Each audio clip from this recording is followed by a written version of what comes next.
Quick note, our recording for chapters 4 to 6 didn't come, but the conversation was too valuable not to share. So here's a cleaned narrated version of that discussion.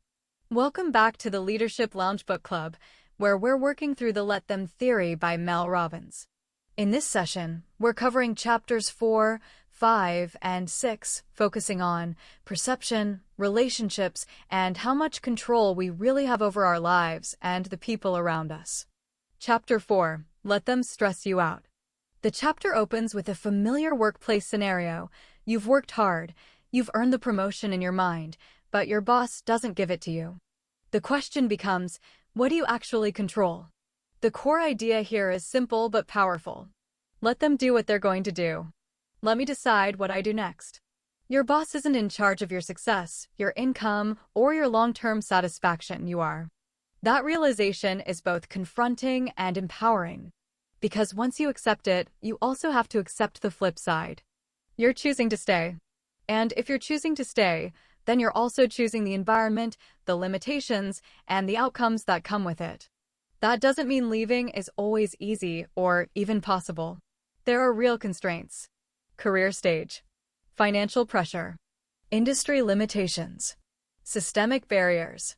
For some people, especially in more structured environments or underrepresented communities, just leave isn't a practical option.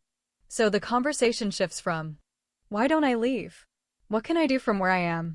One practical approach is what some call 20% time, investing a portion of your energy outside your current role to build something new. Skills, opportunities, income streams, future options. This creates forward momentum without requiring immediate disruption. At the same time, there's a deeper layer. A lot of workplace stress doesn't come from reality, it comes from perception. We spend a huge amount of energy worrying about what people think about us, how we're being judged, whether we're being seen the right way. But there's a difference between protecting your character, protecting your image. Letting go of image is freeing. It creates space to focus on who you actually are and what you actually want.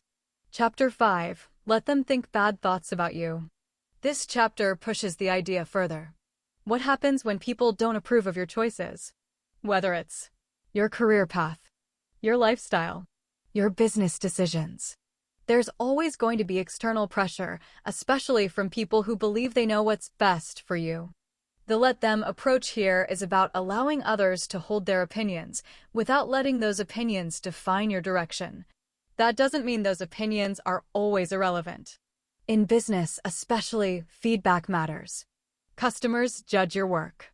Employees respond to your leadership. Outcomes depend on perception.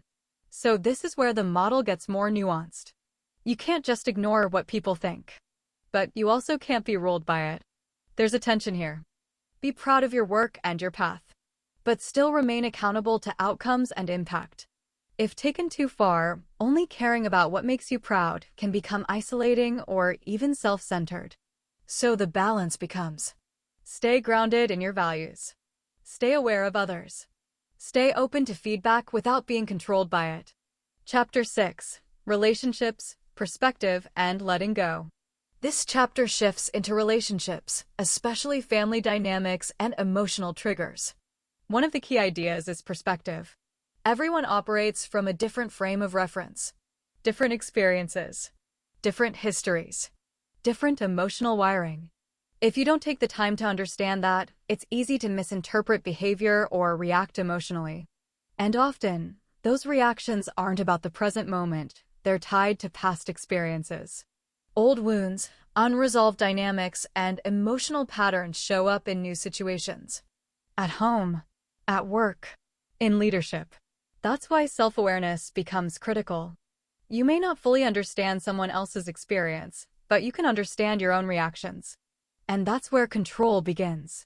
Another major theme here is letting go of the past. Because when you let them, you're not just letting go of what's happening now, you're letting go of everything that led up to it. That's difficult, especially in close relationships where history runs deep. But when you can do it, it creates space for new interactions, for better communication, for healthier dynamics.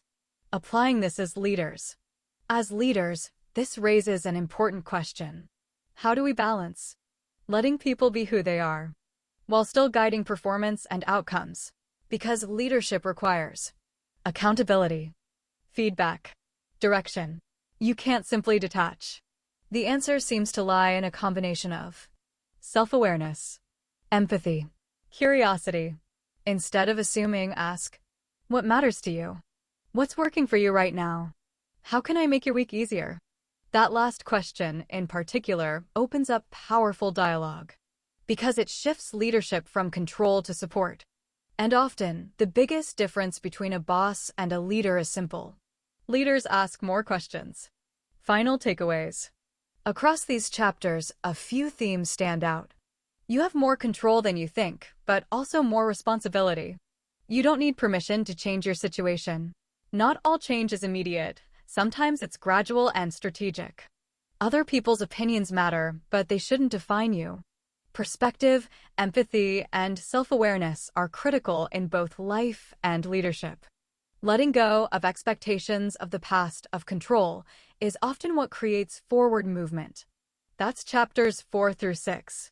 Next up, we continue the journey, but for now, the challenge is simple. Where are you holding on to something you don't actually control, and what would happen if you let it go? This is already strong, but we can make it perform.